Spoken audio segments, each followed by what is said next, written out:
Hello YouTube, this is Morgan Airspeed Prime here with my next Avatar video. I just thought I haven't really had a lot to talk about at the start of this week, so I saw this post just kind of scrolling through Facebook from the official Avatar page. I think they posted this on all of their social medias, and I just thought, okay, this is cool. They put something together and let's kind of go through it and analyze how good of a job they did or potentially didn't do with this. They created a kind of sub-bending diagram here. So I think the first thing that is important to get across with this is that this diagram is not canon. It's a nice thing that they put together for social media, but it's not really, canonical necessarily in the sense of the choices here. Some of the things that they put on here are a little bit weird in terms of what's the explanation behind some of these classifications and so on. That'd be the main thing to get across here. Otherwise, I actually think they did a pretty good job with what they chose here. A lot of it does make sense, but I think there are a few sort of omissions and maybe stuff that they did include that kind of doesn't quite feel accurate. But anyway, let's go through it here. So for water, they have spirit bending, healing, and blood bending. So I think that definitely fits. That hits pretty much all of the water bending techniques that you would want. If you look in the comments, there's a lot of stuff about, what about plant bending and stuff like that. The point behind this list, I think, is, that they're trying to create things that are clearly it's a very different avenue of bending. It's not just standard water earth bending used in a slightly different way. So it actually works very, very well here for water bending, where spirit bending is very clearly a sub-form. It's a special form of water bending where, yes, you create a water spiral and any water bender can do that. But the point is the spiritual add-on to that of being able to then manipulate the spirit that is within that water spiral to change their energy from light to dark or dark to light, whichever way you want to do it. That's the key to this technique. It is a spiritual water bending technique, and that's something I'll get into here. My classification of special bending techniques has always been that I do feel that each element has kind of three special abilities associated with it. One of them is a spiritual technique. The second one is sort of an advanced technique that any bender who is good should be able to learn. So it can be sort of rare, but it is achievable, and we'll get into that in a second. And then the third technique is, of course, a rare bloodline ability that you have to be born with. If you are not born with this ability, you just don't have it. You can't learn it. And so we'll get into that. So in this case, with water bending, you have clearly spirit bending. It's a technique where if you're spiritual enough, you can learn that technique. Developed by Unalak, Korra learns it from him. They're the two characters that we see do spirit bending. Healing, of course, is a technique that we know is pretty much open to a lot of waterbenders, but Zhang gets across that it is a bit of a special technique, and not everyone can learn it, but it's also kind of potentially that way because of sort of cultural reasons in the water tribe as well. That the women seem to, if they are a bender, they typically are able to do healing. So, it's one of those kind of things where it looks like it, for the most part, is probably a technique available to everyone, but for various reasons, not every waterbender is going to know healing. But based on the Kyoshi novels and stuff like that, it does seem you can learn it if you want to, and if you are a skilled enough bender, you can learn it. And again, it's a special technique because you are doing something very different with water. You are activating it in an energy type way. In that sense, it's actually relatively similar to spirit bending, but obviously spirit bending is affecting the spirit. Healing is affecting the physical aspect of the body. So they do go down very different avenues, and they're not just the exact same technique. Blood bending. I would clarify this as being the Yukon, Amon, and Tarlok form of bloodbending, rather than just any form of bloodbending. For the sole reason that fundamentally what bloodbending is, it's still just waterbending. It's just that the normal version of bloodbending requires the moon to be out to empower a normal waterbender enough so that they can manipulate such small quantities of water so accurately. But there are benders who are born able to do this naturally, which is the Yukon family, and obviously they take it to the next level where it's not just the lack of moon requirement, but they can also do it psychically, so without needing to use their hands, like a puppet master. They can just look at you and control you with their minds. That, I think, takes it into being a full-on sub-bending form, because all of a sudden, you're not just manipulating water within people and that's the technique. It's, well, you can do it that way, or you can do it with your mind, which requires learning something. So they're the kind of different avenues I go down. And then, of course, plant bending is pretty much just the blood bending concept applied to plants. Bending the water inside plants, bending the water inside humans. It's the same kind of general type of thing. That's the way I do it. It works out really nicely, that clarification for water. So I think they got it right here. Outside of maybe just clarify that you mean psychic blood bending. On fire, I think this is where they missed out something, but otherwise they have it right.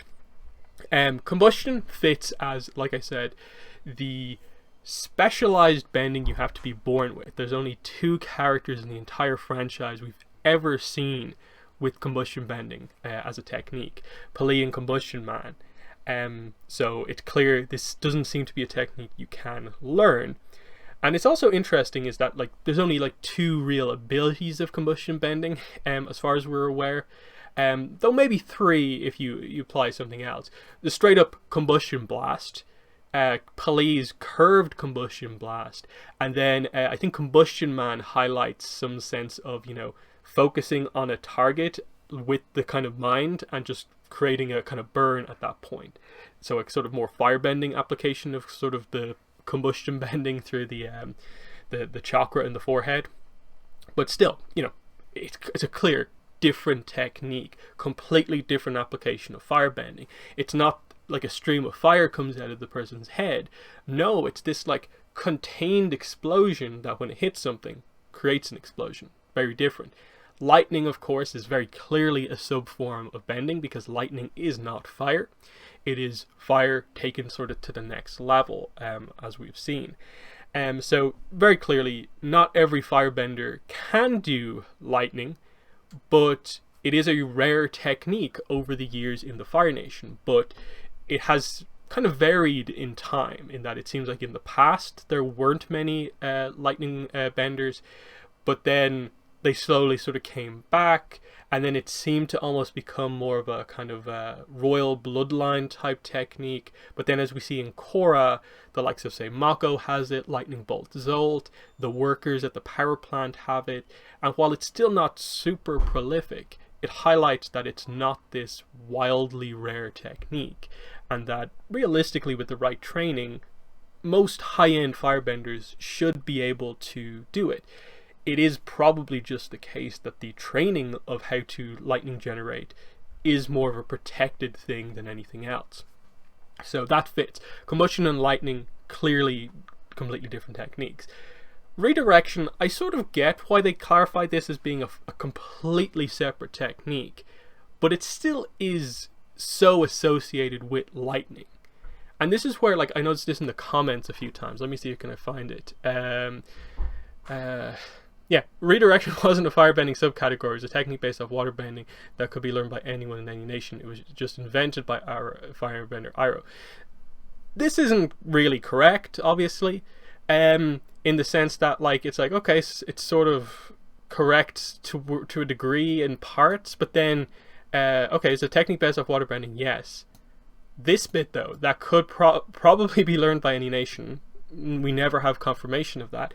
Every character who we see perform lightning redirection is a firebender. It was invented by Iroh Firebender because, of course, he is a firebender capable of bending lightning, so it makes sense that he was able to create this technique. Now, the thing is, based off water bending, I looked through the comments quite a lot here. A lot of people making this point here of like remembering this scene as Iroh explains what lightning is and what lightning redirection is, but interpreting it in a very weird way, in that I've always taken the explanation of Iroh explaining how redirection works, of like, you take the lightning in, you channel it down your arm, into your stomach, key part, and then from there you channel it out the other arm. How do you do that channeling? You're bending the lightning. Who can bend lightning? Firebenders. That's the point. I think a lot of people are stretching that explanation to just assume that anyone who reaches out with their arm can just like suck in lightning, channel it, because, you know, the core of all bending is sort of energy manipulation, that they can just suddenly bend lightning even though they're not a firebender, channel it into their stomach and do whatever they want with it. That's not really how it works necessarily, because again, you have to realize that a little bit of an explanation here if you are confused by this concept. Ask yourself this question: what prevents a firebender from being able to bend earth? You know, just think about it. If the core ability is the same, what actually creates the difference? If you can manipulate your own energy to extend it past your body, what bending is, why can't a firebender do the same thing just for water or earth or air? Well, obviously there is something in Avatar that means their energy specifically only works when it tries to connect to fire or a fire associated thing, and it's the same for all the other elements. Now, I've obviously always explained that in some of my more technical videos breaking down bending as being that what the power of a bender is that they have the power of that element within their body. That's what the Line Turtle talked about in Beginnings. He gives someone the power of fire or the power of air, and they give that to them via energy bending, and that is stored within that human. That is then passed on as humans have children and stuff like that, and so, you know, humans are born with this power inside them. So they have a form of energy, a fraction of the power of that element that affects their whole energy network. That means their energy can impact that element. Lightning redirection is still lightning bending. They're two techniques that are lightning bending techniques. Now, it is a technique that doesn't have, it's a sub-bending that doesn't have that many techniques, in that there's pretty much standard lightning generation, shoot it out of one finger. There's Ozai's double version. Azula does demonstrate like one or two sort of slightly different applications of it, in that she has the lightning ball in the comics, as well as a more just sort of like spread out lightning, just kind of like a area of effect style thing. But for the most part, like, it's interesting that we don't see stuff like, you know, being able to like maybe create it, but then like kick lightning out or something like that. That is kind of interesting to consider. But again, the whole point is that like it seems like anyone can learn it, because Iroh was teaching it to Zuko, who specifically, because of his own inner conflict, was not able to learn the generation technique. Because when you really break it down, lightning is complicated because of, you know, how you actually generate it. It's separating energies from each other, positive and negative energies from each other, to create an imbalance, and then, you know, crashing them back together and then channeling the energy that results from that. It's a hard concept to get behind, even for someone who's a skilled bender, and having to have a peace of mind associated with it. You can see why there's the problem there, versus lightning redirection, which is, you know, basically intercepting lightning and then internally channeling it. The lightning's already been made, but you are a bender, you can try to bend it. And that's the whole point of the technique, is that you basically use your body and your stomach, which is your energy source. It's the sea of chi within the body. So you basically channel all this energy into the area where you store your energy as a human in your body, and to sort of like contain it temporarily, to allow you to sort of be like, okay, I can do something with it now. You channel it out the other side, and you are suddenly directing it. So you are not like generating the lightning yourself, but you are controlling it.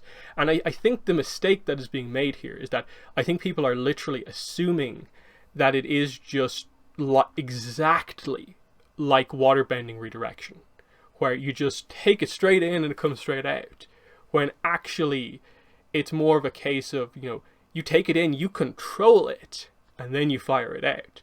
That's why you see, like, especially say when Zuko does it against Iroh, against Ozai. Why am I mixing Iroh and Ozai up here? When he does it against his father, there's a clear change of, like, he's sort of crackling with energy. But then, when he actually delivers the counter-strike and does the redirection, it's clear that, like, he's firing lightning out of his fingers. And it's not just that he's sort of channeling lightning from around his body out. It's disappeared sort of into his body and is coming out of his fingers, so he's controlling it. And it doesn't make any sense that a bender of another element would be able to do that as such. Now, maybe there's a way for, say, a waterbender to do it, if they created their kind of U of water around them, and they caught the lightning on one end, and just because of, like, conductivity, like, it channeled it around or something like that. But again, would that necessarily lead to the lightning being fired out the other end? I don't think so, because I don't think that's how it works. But that's just a comment I saw so many times come up in the comments on this Facebook post. That was just like, I don't think I've ever seen that before. People really heavily assuming that lightning redirection is open to any element. But again, that's just the explanation. So for me, on fire on this wheel, I would not have redirection here. I would have like that under the lightning umbrella, basically, that it's just the other clear-cut technique for lightning. I get sort of separating it out, but you know, it's the same thing basically. What I would have here is the Shaman Healer from Beginnings, the one who tries to heal Korra from the Bonte tribe, and also Nyatha from the Kyoshi novels. Their technique, the Bonte tribe special technique, which is an energy sensory technique, they basically put fire over their hands and scan it over someone's body in an effort to sense their sort of inner energy, sense the sort of energy of their spirit.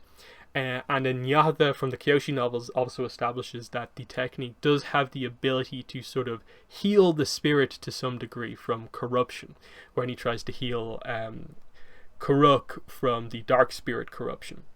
So that's quite interesting. That's very different than anything else that's fire related, is the spiritual connection of this technique. So for fire, you also have the same thing as water. You have a rare bloodline technique. You have a more advanced technique that may or may not be either very rare or just kind of rare. And then you have a spiritual technique that fits completely. Now, because the air one mentions temperature regulation, people started bringing up, well, temperature regulation here, and also just heat for fire.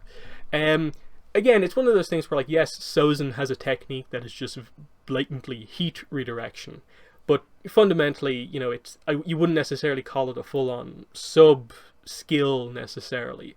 It's just the master firebenders know how to sort of use their firebending without quite turning it into fire just yet, because heat is associated with fire.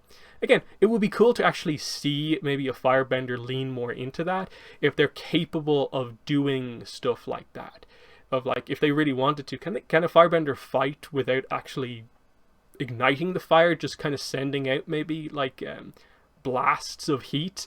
I doubt it's possible, because it will require so much control to very little effect, in the sense of, like, if you're trying to do that, how would that be of value to you that wouldn't better be suited by just throwing a fireball at someone? Like, obviously subtle applications like Iroh heating up his metal kind of restraints with his the jets of heat out of his nose. That's nice, but you know, would the same thing not have been accomplished if he had just sort of done a breath of fire onto it? Again, it's a level of control type thing, but I don't think there's too much of a distinction. Again, it's just firebenders do have an element of, you know, power and firebending comes from the breath. So good breath control allows you to, you know, generate the heat, you know, stoke the heat, stoke the inner fire, basically. So there's that whole connection. And sure, it's kind of a other way to use firebending, but in terms of it being a complete sub-technique, kind of difficult. But again, you can also make the case that in certain versions of these techniques, it's not really a full sub-form, because, like, it's one technique and it only has that one application, and there's no, like, other way to use it necessarily. So there's all that sort of stuff going on. Let's move on to Earth. So Earth is pretty clear in terms of, like, okay, lava bending is your rare bloodline ability. Oh, there's only a few characters in the entire series capable of lava bending, in the sense of, like, it's Gazan, Bolin, the character Sun from the Toph Beifong Metal Bending Academy comic, and then the other characters who we've seen use it are all avatars, and most of the time in the avatar state, more getting into the idea of avatar states capable of a lot, rather than necessarily all those characters were lava benders without using the avatar state. So, but either way, here, the whole point here is combustion, psychic bloodbending, bloodbending without the full moon, and lava bending. I all put in the same sort of category as being the high power, high rarity abilities you need to be born with. You can't just learn. And I think that fits everything we know about them right now. So that's clear distinction. Metal bending, of course, is probably the one we know most clearly, because we saw Toph discover it on the screen, and we've seen the progress of this technique. You would probably say in Korra, it's not even a particularly rare skill anymore, because you have a whole metal bender police force, you have a whole city in the Earth Kingdom, Zaofu, where most people can metal bend, and Toph made sure, obviously with her school, that this technique was very, very well known, and she actively sought out people who she could discover with this ability. Now, what's interesting about it is that this is the technique I would associate with, for Earth, obviously metal, healing for water, and lightning for fire.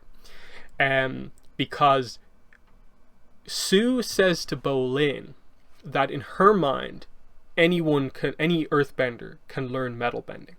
She doesn't feel there is a particular restriction on anyone being able to do it or not. And that is quite kind of interesting, in that, like, Korra is the first avatar to ever metal bend. Admittedly, the only ones who that was possible for really were Aang and herself. And Aang obviously didn't learn it. So that's kind of interesting by itself. But Bolin also couldn't learn it, but it was revealed he was a lava bender. Now, doesn't necessarily mean that if you're a lava bender you can't do metal bending. I don't think so, because obviously we only saw a very small training sequence, but the idea is probably that becoming a master bender in your form is difficult. If you can do the rarer ability well, do you necessarily need the other one? And it's, you know, how wide do you go with the techniques? And this is the whole idea of, like, the avatar. Mastering 4 elements is a complicated practice, and, you know, someone who is a master of 4 elements versus who is a master of 1 element, is at the same level of mastery? That sort of things. Of, like, by spreading it out, are you maybe taking it away? Are you going too wide on techniques? That's more the kind of issue here. But still, it's a clearly sort of different style of technique, in that you're targeting very small pieces of earth inside of metal to bend that metal, with the idea that a super pure metal like platinum, which doesn't really have earth traces in it, you can't bend.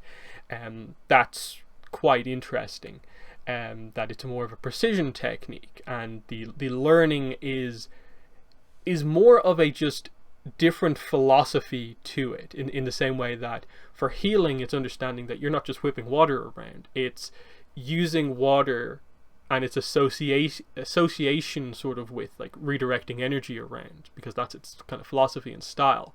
And that's the whole idea of like water with spirit bending. It's up and down, light and dark. Healing, it's sort of like redirecting chi, physical energy around. And then the actual technique focuses on turning your defense into your offense, that sort of stuff. Here, earthbending is about being solid, stable, survival, and that fits for big chunks of rock and always standing your ground. Metal bending requires a little bit of a different way of kind of like looking into it, in that, okay, sure, there's the idea of like once you can control those little pieces of earth inside it, it's being solid enough to make sure you can move that metal just with those little pieces. But it is creating that distinction of most earthbenders are more suited for moving big slabs. Can you generate power from small kind of little pieces is more of the idea there, which is cool.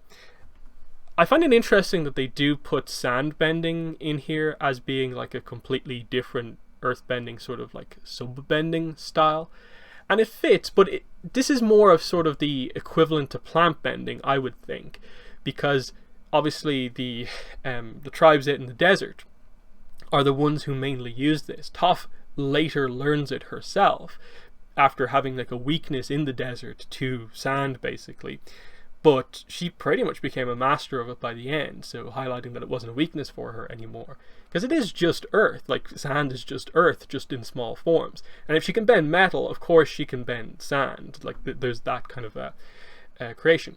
Now obviously there's a lot of techniques associated with sand bending, and I'd actually like to see sand bending explored a little bit more. But the fundamental idea is that it's just earth bending. In the same way that plant bending is still just water bending. There's obviously different techniques and forms that go along with it, but there's no real restriction to learning it. Toph had a bit of a restriction because of her unique situation of being blind and relying on her connection with like solid earth to see, but then getting over that as she adapted to it, basically. Whereas I think your standard earthbender would be much more adapted to, I know what I'm doing here, you know, I can use this better. So there's that. So the question here obviously then is, what should be there in its place? I wouldn't even put like, say, like Yun's earth liquefying or anything like that in here. I'd be more thinking along the lines of, okay, what is the spiritual technique for earth? Because there clearly, I think, should be one. And, you know, some people are speculating, like, what about the Lao Ge technique that Kyoshi learns and maybe Guru Patik uses? The idea of living forever by using sort of earthbender philosophy of, like, you make yourself, what the exact wording on it is basically mentally tear yourself apart into, like, millions of pieces, put yourself back together, and fix all of the problems that the original you had. That is how you reverse or counter the effects of aging and live for as long as you want. You have to, like, rigidly, like an earthbender, see yourself as one specific version of yourself. And that's what counters the aging, because you're focusing on you as you were when you were younger, and you're always envisioning that version of yourself.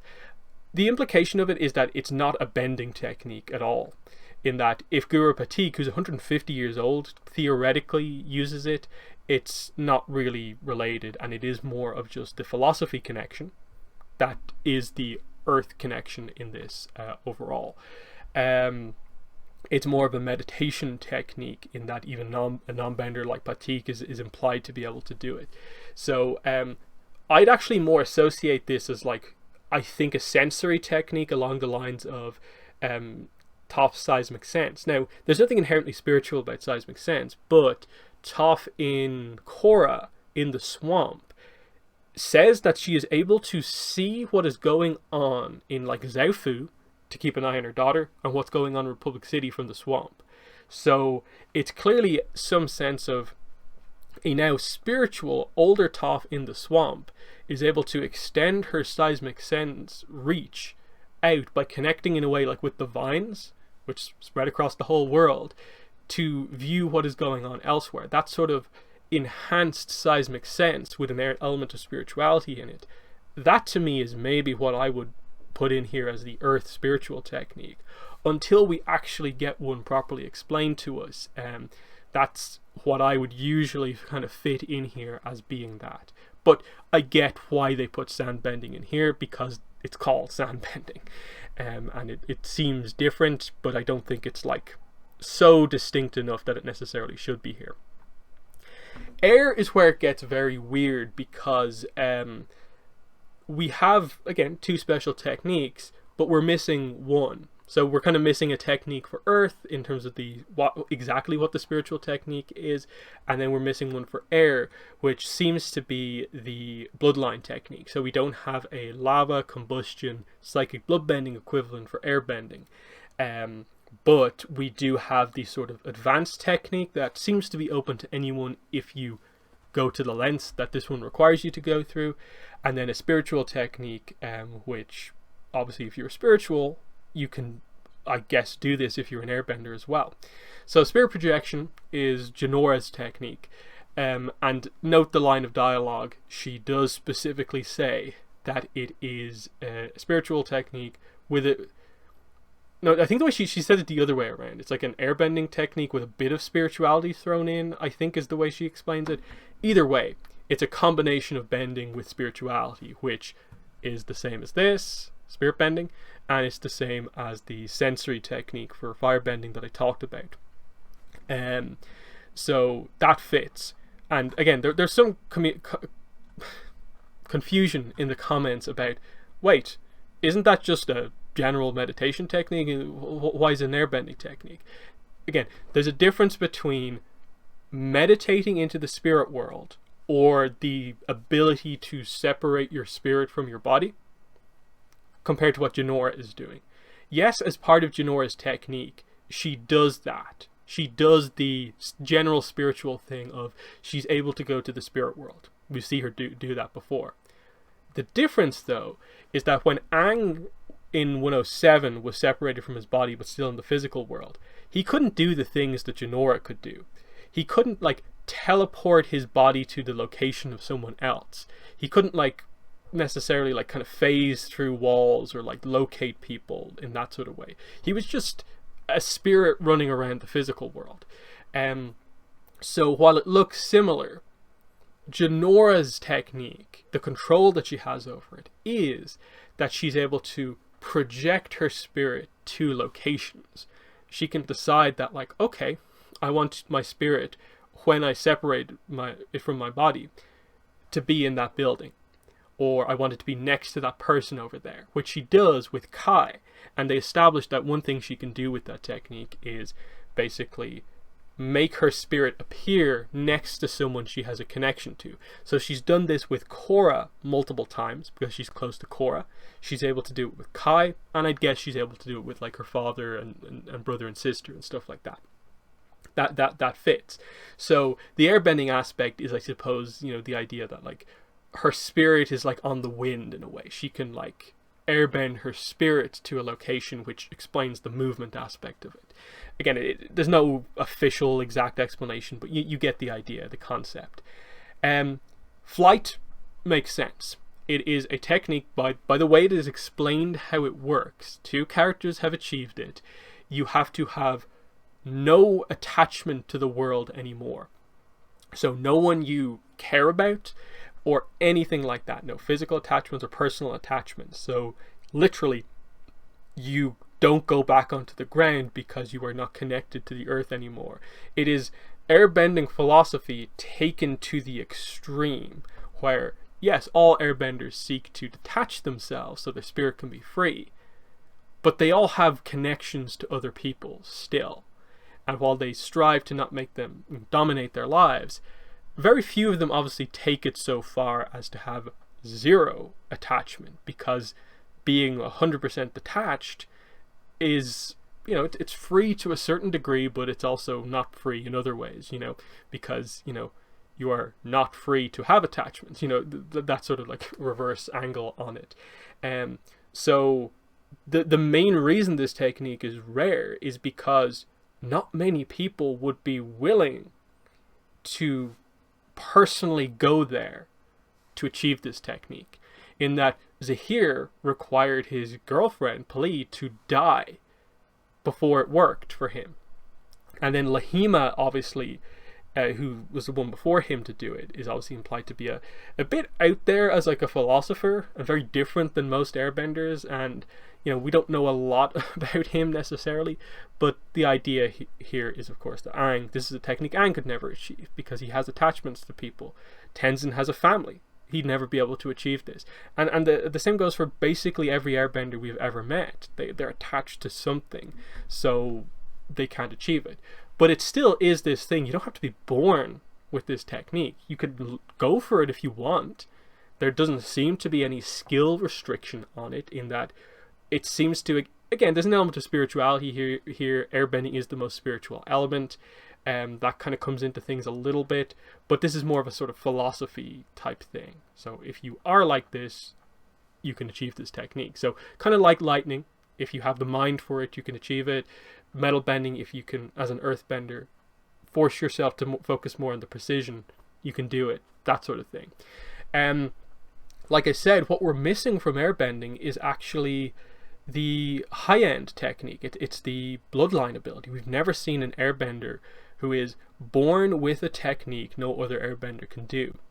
Now, this is probably where I would bring in a potential sound bending style thing, sonic boom style bending or something like that, as like that kind of fits as the blood, lava, combustion equivalent for air, because it makes sense within the concept of airbending, but it takes it to that next level. We have, like, in terms of airbending used for sound, we have like Aang doing the crazy, like, blow all the air through the bison whistle, and like he attracts all the animals to himself.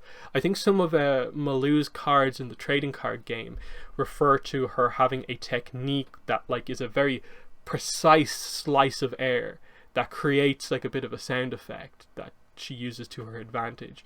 But I think the idea I'd more be going for is less that it's just straight up sound bending. There probably is that as well, but I'd be like almost like that they can create like sonic booms and also then make air directly kind of produce sound. That would be really cool as just what's the defense against that is that you have to plug up your ears against it, but then that removes one of your senses. That could be pretty cool.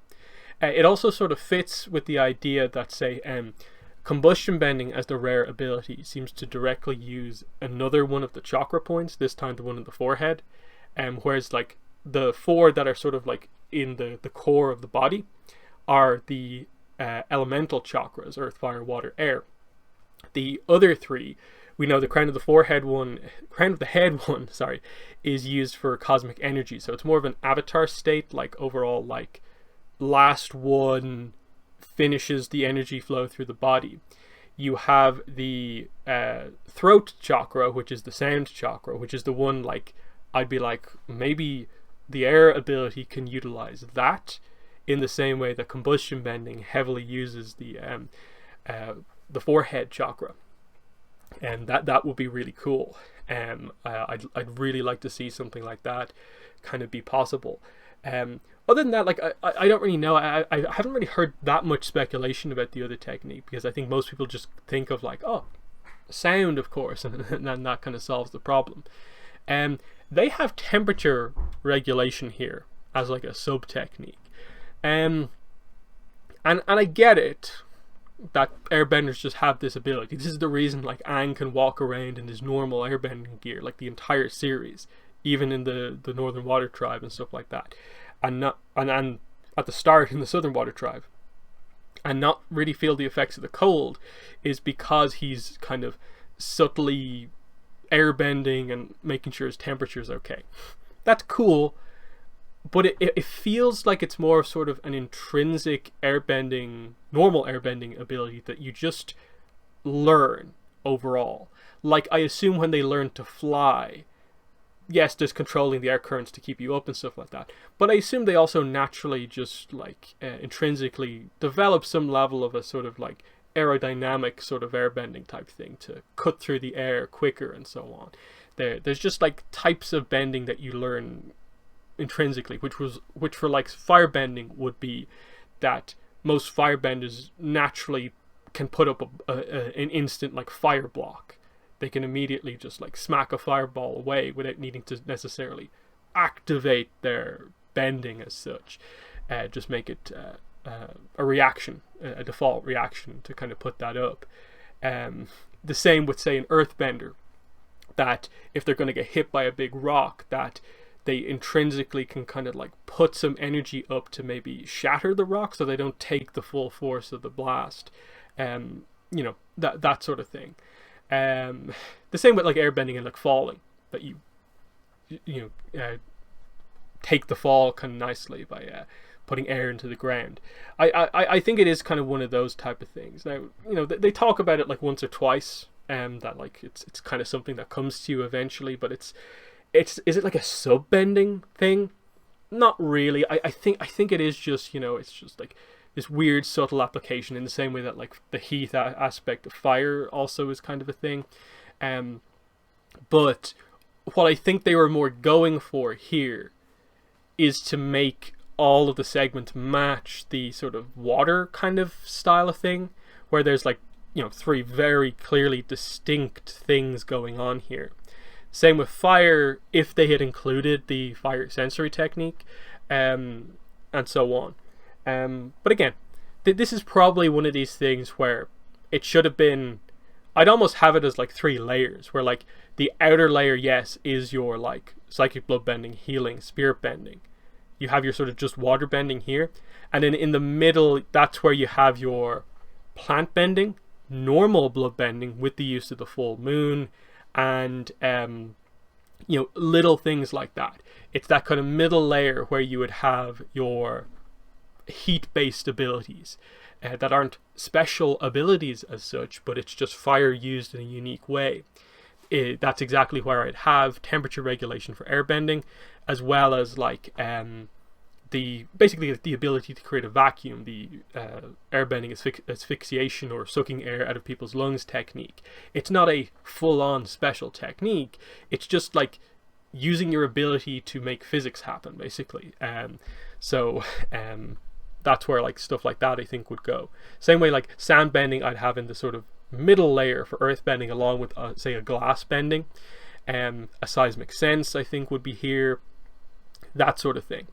So yeah, I just, this popped up. I decided, you know, I've talked about special bending a lot before, but now that they sort of officially put up this sort of diagram, I wanted to just, you know, kind of break it down, and especially because there was a decent amount of confusion about people saying, oh, you forgot this, or like this is wrong, this is actually not specific, and all these type of things. I wanted to just put a bit of an opinion piece out there. But again, the key thing for me that I'd use as a takeaway is that this isn't canon as such.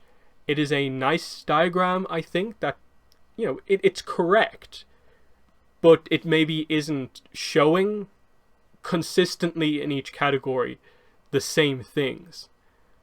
In that, like, some stuff is missing, maybe some stuff is added in there when it maybe should be something else. But it is all correct as such, in terms of, yes, these things are specific to that element. There's nothing wrong with what they've done here. It's just that you'd maybe say, some of these aren't quite a sub-bending, but they've missed out on some other ones. That's really all there is. So in the comments, let me know what your thoughts are on this. But that has been the video. Thanks for watching, and bye.